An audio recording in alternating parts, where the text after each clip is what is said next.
નમસ્કાર વિદ્યાર્થી મિત્રો, આપણે direct ઇનડાયરેક્ટમાં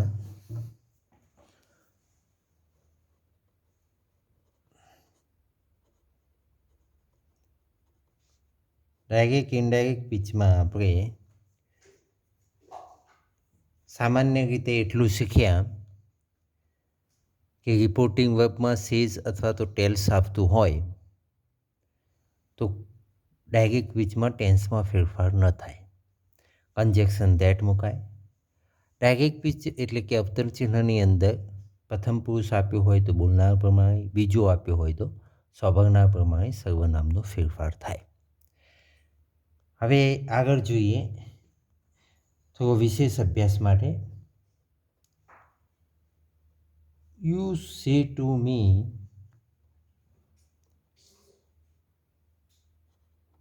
she likes her new bag. તો યુ ટેલ મી, આટલા સુધી તો તમને ખ્યાલ આવી ગયો હશે. You tell me that she likes her new bag. તમે જોઈ શકો છો કે અહીં સીનો કોઈ ફેરફાર કે હરનો ફેરફાર થયો નથી.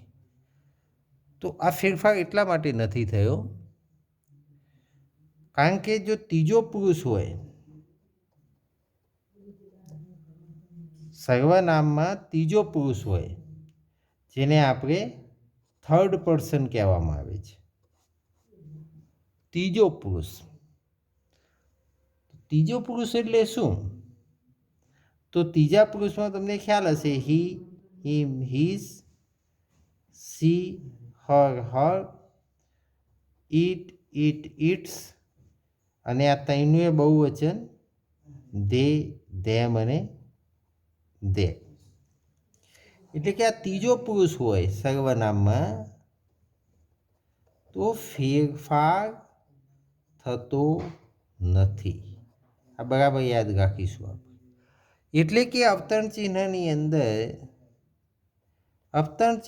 અંદર આ હી, હિમ, હિઝ આપ્યું હોય, સી, હર આપ્યું હોય, ઇટ્સ કે ધે, ધેમ, ધે, આમાંનું કોઈ પણ સર્વનામ આપ્યું હોય, હી આપ્યું હોય, હર આપ્યું હોય, ધે આપ્યું હોય, ધેમ આપ્યું હોય, હિઝ આપ્યું હોય, ઈટ આપ્યું હોય, કોઈ પણ આપ્યું હોય, આ જે આપેલો છે એમાંનું કોઈ પણ સર્વનામ જો અવતરણ ચિહ્નમાં આપ્યું હોય તો ફેરફાર કરવો નહીં, ફેરફાર થતો નથી. પ્રથમ પુરુષ એટલે આઈ, મી, માય, વી અસવર હોય તો બોલનાર, બીજો પુરુષ એટલે યુ, યોર આ હોય તો સૌભાગનાર. આટલું બરાબર ધ્યાન ઉપર રાખવાનું. ફરીથી આપણે જોઈએ તો આમાં સી કે હરનો કોઈ ફેરફાર થતો નથી, નામમાં પણ કોઈ ફેરફાર થતો નથી. થોડો વિશેષ અભ્યાસ કરીશું. આઈ say two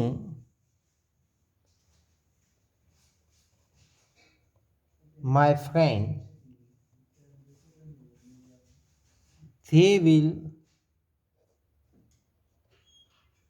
finish their work in time. તો આપણે જોઈ શકીએ છીએ તમને સે અને સે ટુ એટલે કે ટેલ્સ આપતું હોય ત્યાં સુધીમાં ટેન્સમાં કોઈ ફેરફાર થાય નહીં. આ જે ટેન્સ આપેલો છે એનું એ જ મૂકી દો direct પિચમાં.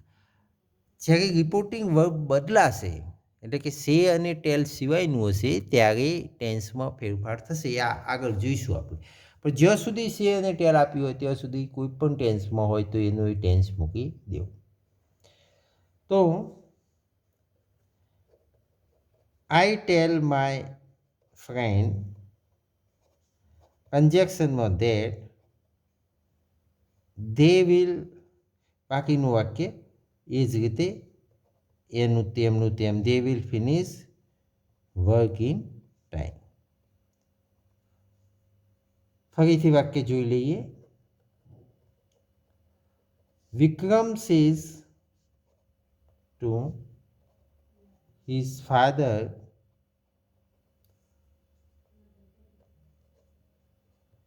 Raj teaches his sister English subject એમ મૂકીએ. તો આમાં આપણે જોઈશું તો ફક્ત અહીં ટેલ્સનો ફેર થશે અને અહીં ધેટ મૂકવામાં આવશે. બાકીનું વાક્ય એનું એ જ મૂકી દેવાનું થશે, કોઈ ફેરફાર થશે નહીં. ધારો કે હજી ફરીથી એક વાક્ય લખવું હોય તો I say to you my father will give me a new pen. બરાબર. તો I tell you that my father. હવે આખો શબ્દ છે મિત્રો, અહીં તમે માય અલગ ન પાડતા, આખો માય ફાધર છે એટલે એનું સર્વનામ હી થાય, એટલે હી થાય તો કોઈ ફેરફાર થતો નથી. તમને કન્ફ્યુઝન થાય માય ફાધર માય સિસ્ટર, તો એ આખો શબ્દ છે, માય એકલું સર્વનામ અલગ નથી, એમ એકલું અલગ આવતું હોય તો ફેરફાર થાય. એટલે માય ફાધર એટલે હી થાય, તો હી થયું તો કોઈ ફેરફાર થતો નથી, એટલે ધેટ માય ફાધર એનું એ જ આવે. ફરીથી આપણે ધારો કે લખવું હોય તો that my father will give me. હવે ફેરફાર થાય, મીનો બોલો સબરનામ એટલે કે યુ. હવે આપણે જોવું હોય તો આ રીતે પહેલાં જે રીતે જોતા એમાં યુ યુ યોર, અને આમાં શું આપ્યું છે મી, એટલે આઈ મી માય, એટલે કર્મસ્થાને પણ યુ, આ કર્મસ્થાન છે તો એનું યુનું કર્મસ્થાન પણ યુ જ આવે છે, એટલા માટે યુ અ ન્યૂ પેન. આ રીતે થઈ શકે છે. હવે વિદ્યાર્થી મિત્રો, આપણે સામાન્ય રીતે આ વસ્તુ શીખ્યા. હવે એનો ફરીથી જનરલ એક વખત જોઈ લઈએ કે ભાઈ ફર્સ્ટ પર્સન હોય, સેકન્ડ પર્સન હોય, થર્ડ પર્સન હોય અને રિપોર્ટિંગ વર્બ છે અથવા તો ટેલ્સ આપતું હોય તો ખાસ મહત્ત્વની ભૂમિકા અહીં સર્વનામ ફેરફારની છે. સર્વનામ ફેરફાર એ ડાયરેક્ટ ઇનડાયરેક્ટમાં બહુ અગત્યનો ભાગ છે અને તમામમાં લગભગ આવે છે. જેમ જેમ આગળ જે ડાયરેક્ટ ઇનડાયરેક્ટની નવી સિસ્ટમ આપણે શીખતા જઈશું તેમ તેમ બીજા ફેરફાર તો થશે જ, પણ સર્વનામનો ફેરફાર યથાવત રહેશે, એટલે કાયમ માટે સર્વનામનો ફેરફાર મૂળભૂત ફેરફાર રહેશે. બરાબર. તો આપણે સર્વનામનો ફેરફાર એ બહુ અગત્યનું છે અને એમાં ઘણી વખતે આપણને ગૂંચવણ ઊભી થઈ જાય છે. જો આમાં આપણને ખ્યાલ આવી જશે કે સર્વનામનો ફેરફાર કઈ રીતે થાય, બરાબર ધ્યાનથી જોઈશું તો ખાસ કરીને કોઈ પ્રશ્ન બનશે નહીં. હવે આપણે થોડા વાક્યો અહીં લખીએ.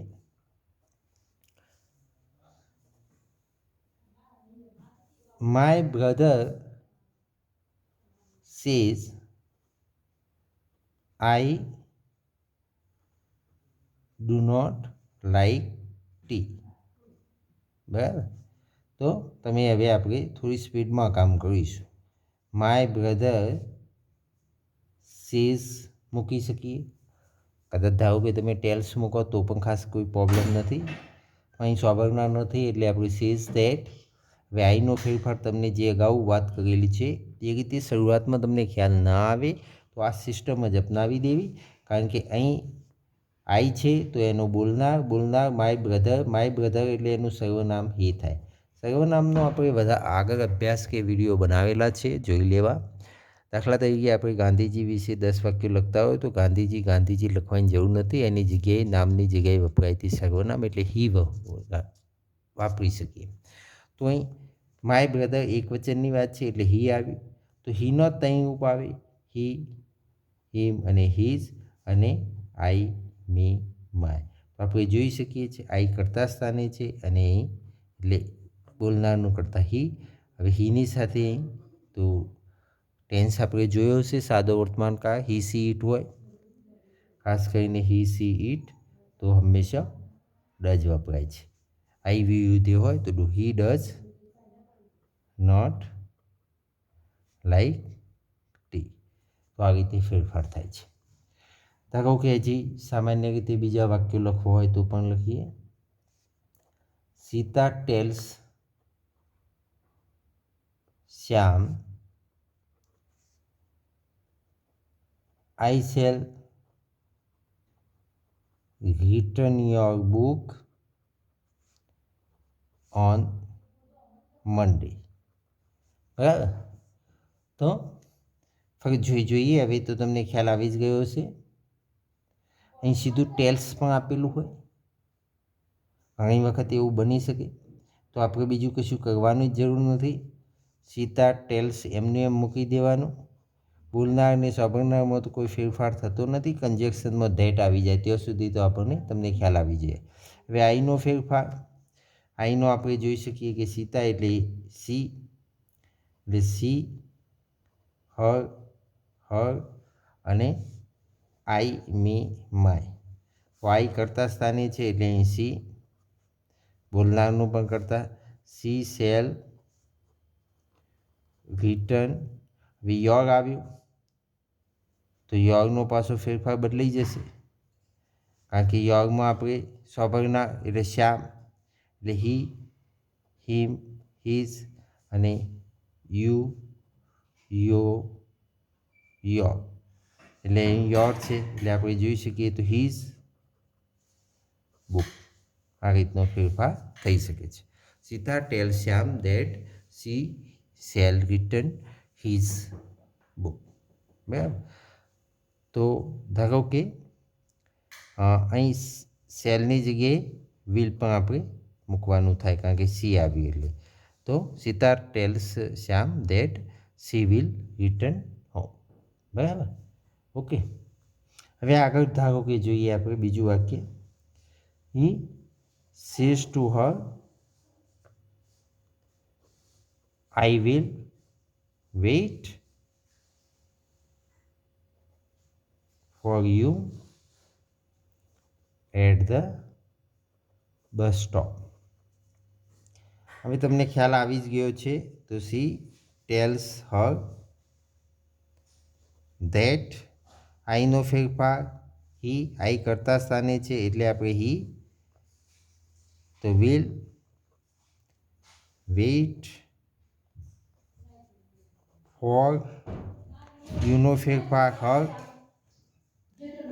એટલે આ યુ કયા સ્થાને છે આપણે જોઈ શકીએ છીએ. મેં તમને વાત શરૂઆતમાં કહી કે યુ પહેલાં આવે વાક્યની શરૂઆતમાં. યુ વાક્યની શરૂઆત તો એ કર્તા કહી શકાય, અને યુ મધ્ય અથવા તો અંતમાં તો એ કર્મ તરીકે હોઈ શકે એવું આપણે ધારી શકીએ. એટલે યુ વાક્યની શરૂઆતમાં આઈની જગ્યાએ નથી, પણ યુ કઈ જગ્યાએ છે? મધ્યમાં છે. તો સમજો કે કર્મ સ્થાન હોઈ શકે છે. હવે યુ કર્મ સ્થાને છે એ આપણે જોઈ લીધું. હવે યુનો ફેરફાર સાંભળનાર એટલે હર, એટલે કે સી, હર એટલે કર્મ સ્થાને છે એટલે હર ત્યાં આપણે મૂકી શકીએ. Wait for her at the bus stop. બરાબર. તો આ રીતે આપણે વાક્ય બનાવી શકીએ છીએ. હવે લાસ્ટ વાક્ય કદાચ જોવું હોય, એક વધુ વાક્ય, તો તમને ખ્યાલ આવે એટલા માટે જોઈ લઈએ. તો વી સે to our teacher you teach us very well. તો વી ટેલ અવર ટીચર, ત્યાં સુધી તમને ખ્યાલ આવી ગયો. ધેટ વી યુનો ફેરફાર અવર ટીચર. અવર ટીચર એટલે એનું સર્વનામ હી થાય. હી, હિમ, હિઝ. હવે આ કયું છે? You, your. તો યુ કયા સ્થાને છે? શરૂઆતમાં આપણે હમણાં જ વાત કરી, કરતા સ્થાને એટલે હી. તો હી, ટીચમાં ઈએસ લાગશે, ટીચીસ. હવે અસનો ફેરફાર, તો અસમાં બોલનારમાં વી છે અને આનું પણ અસ થાય. જોવું જોઈ લઈએ. વી અસ અવર, અને આમાં પણ વી અસ અવર. આ કર્મસ્થાન, એનું કર્મ પણ અસ જ થાય એટલે અસ વેરી વેલ. તો વિદ્યાર્થી મિત્રો, આપણે ડાયરેક્ટ ઇનડાયરેક્ટ સ્પીચમાં આટલી વસ્તુ શીખ્યા કે રિપોર્ટિંગ વર્બ છે અથવા ટેન્સમાં ફેરફાર થતો નથી, કન્જેક્શનમાં ધેટ આવે છે, સર્વનામમાં પ્રથમ પુરુષ હોય તો બોલનાર સાથે, બીજો પુરુષ હોય તો સ્વભરનાર સાથે, ત્રીજા પુરુષમાં ફેરફાર થતો નથી. હવે આગામી સમયમાં આપણે વિશેષ ડાયરેક્ટ ઇનડાયરેક્ટ બીજા કયા પ્રકારના વાક્યોમાં કઈ રીતે ફેરફારો થાય છે એનો અભ્યાસ કરીશું. Thank you.